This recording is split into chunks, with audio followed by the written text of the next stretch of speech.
Hey guys, well I wanted to do a quick video of this fan before it goes away. This is a Dayton branded box fan made by Lakewood, I believe sometime in 1990.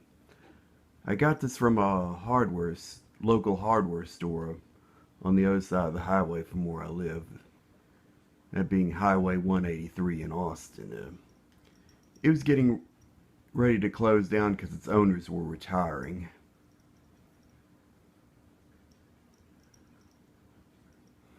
So I thought I'd save this fan.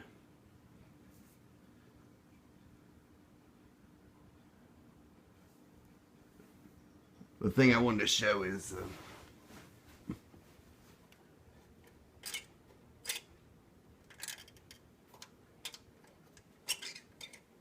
this fan doesn't work.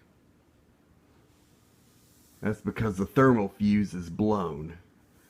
I was using it to sleep with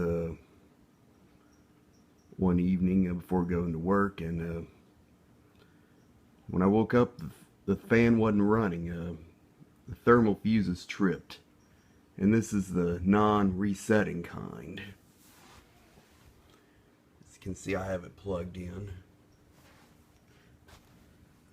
Yeah, it's a Dayton, so it's got that grounded cord and plug.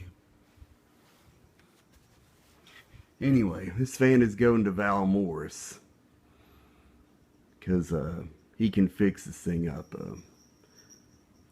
And I'm trading this fan to him for one of those rare blue-bladed Galaxy box fans. So, oh, and it has, when I got it, had this for a switch, so. But Val's got plenty of switch knobs to use on this. Got plenty of spare knobs. So, just thought I'd show this off before it goes away. Thank you for watching.